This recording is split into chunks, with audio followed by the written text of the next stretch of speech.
Hello everyone. Today you are going to learn chapter 6 combustion and flame.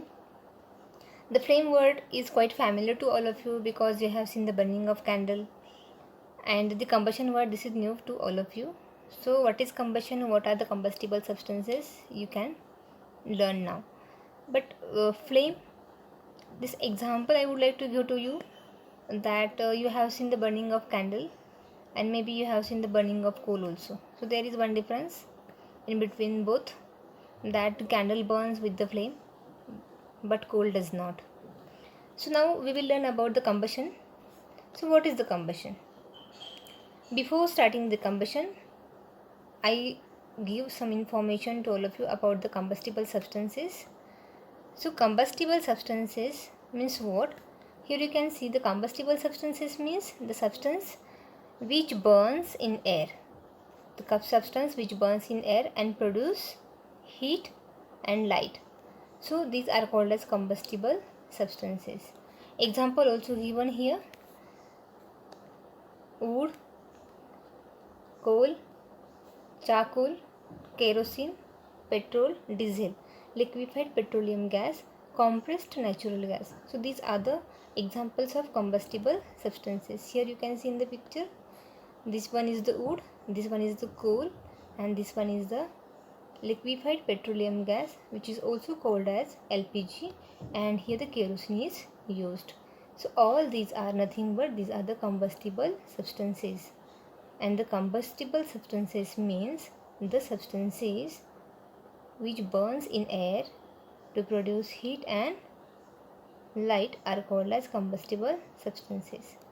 Example is given here. So all these examples you have to note down in the notebook.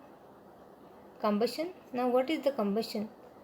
The chemical process. The combustion is nothing but it is a chemical process in which substance reacts with oxygen to produce heat is called as combustion. Now here your doubt is get cleared. What is combustion? So combustion is nothing but it is a chemical process where a substance react with the oxygen to produce heat is called as combustion. Many times you have seen the burning of paper, burning of candle. So here these combustible substances react with the air, means with the oxygen, and they produces heat. The substances which undergo combustion is called as combustible substances. It is also called as fuel. Just before we have seen some examples. Now sometimes light is also produced during combustion, either as a flame or glow. Air is necessary for combustion. So sometimes light is also produced during the combustion, either as a flame or glow. So here you can see the burning of candle and the burning of LPG. So here the light is also get produced and heat is also get produced. So sometime it is possible, but if you see the combustion of coal, so there is no light production, but heat can be produced, but there is no light production. So in the combustion, the substance react with the oxygen, produces heat, that is called as combustion. In our book one example is given that burning of magnesium ribbon. So when magnesium ribbon burns in the presence of oxygen, it produces a dazzling light, and then it gives a lot of heat also, and a new product is formed, that is white color powdered ash, that is nothing but it is a magnesium oxide. So that is one type of chemical process where the new substance is formed.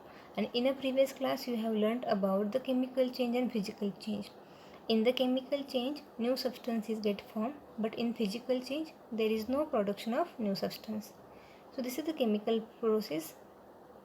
So combustion is the chemical change in short, and here the substance undergoes combustion when it reacts with the oxygen and also produces light. Next point is, here a small activity is given. Air is necessary for burning. Here you can see this diagram A, B and C.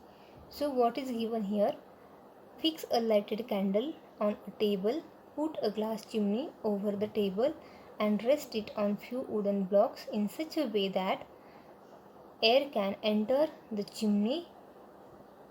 Observe what happens to the flame. Next paragraph. Now remove the blocks and let the chimney rest on the table. Again observe the flame. Then put a glass plate over the chimney. Observe the flame again. The candle burns freely in A because air enters the chimney from below. Here you can see from this part, from here the air can enter, and when air enters in the glass, so the candle burns properly. So you can see there flame of candle. But in B, when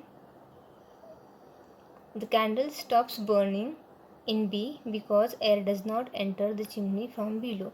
If you see here, from below there is no space for the air, so air cannot enter in the glass, so there is no air, so this flame, you cannot see the burning of candle, or candle can burn with the flame.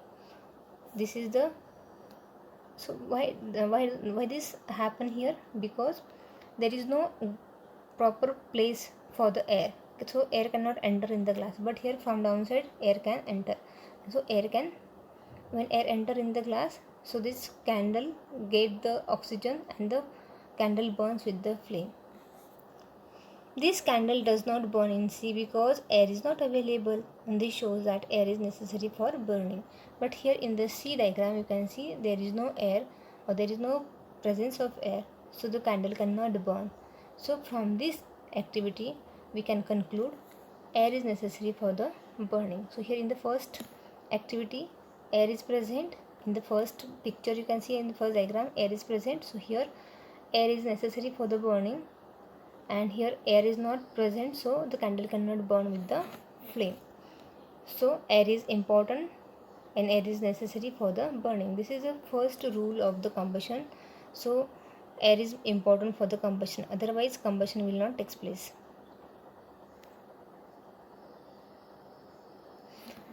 What is ignition temperature? Now the minimum temperature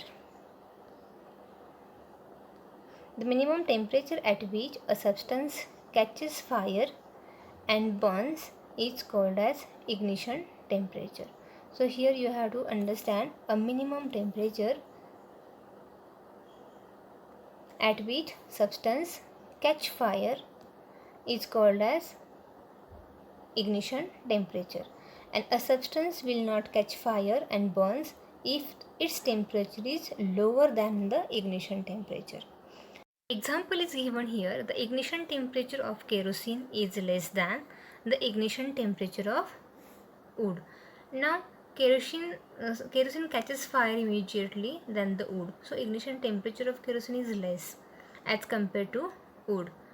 Again you can compare the paper also. If you take a single sheet of paper and if you starts burning it, so it can immediately catch the fire. But if you take thick wood, then if you start burning the wood, it takes some time. So as compared to both, means paper and wood, paper is having a less ignition temperature and wood has more ignition temperature as compared to paper.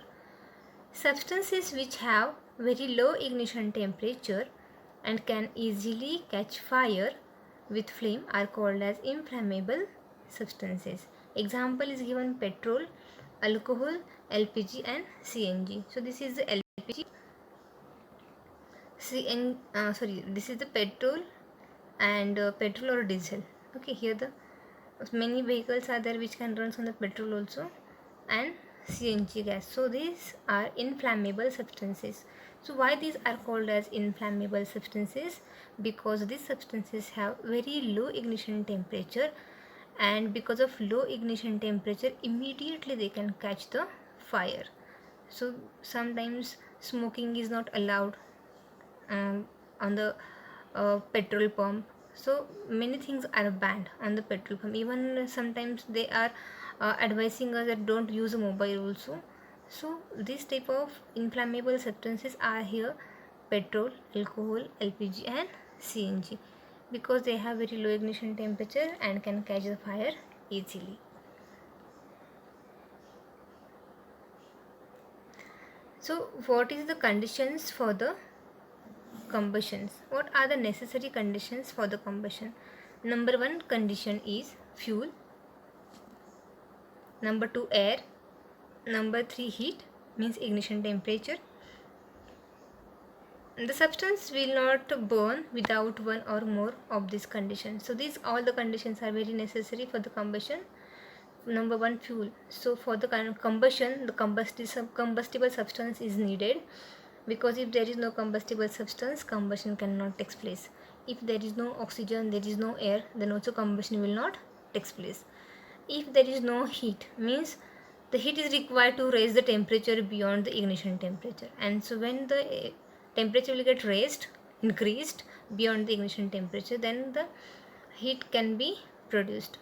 And for example, here a small example I will give to you.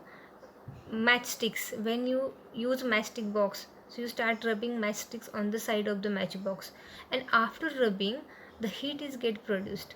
So that matchstick can get the ignition temperature, so the temperature can raised beyond the ignition temperature, and then immediately the matchstick can get the or catch the fire.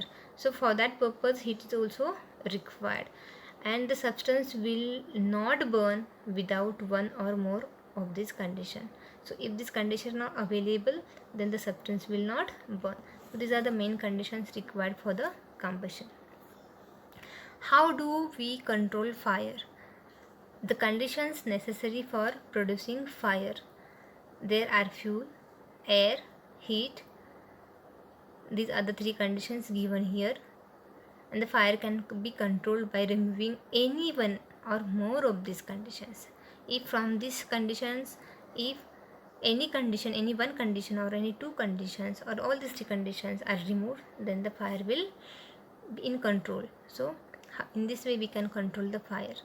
A fire extinguisher cut off the supply of air or brings down the temperature of the fuel or both and controls the fire. Here you can see this is the fire extinguisher. So the fire extinguisher can be used to cut off the fire, to put off the fire. The person here using fire extinguisher to put off the fire, and here the water is used to cut the fire or to put off the fire. But we have to understand that when there is a fire because of electric short circuit, so in such a case we cannot use the water, but we can use fire extinguisher. So means we have to understand, if we use water in the fire by where it is spread because of short circuit, so in such case we cannot use water, because there are the chances that person may get electric shock. To avoid all those things, we should not use water in the fire where it is spread by or due to the electric short circuit. But in another cases, we can put off the fire by using water and fire extinguisher also. So once if anything or any thing is burning, or if there is fire, if we remove fuel from it, then the fire will get stopped. If there is no contact of air with the burning substance, then also fire can be controlled.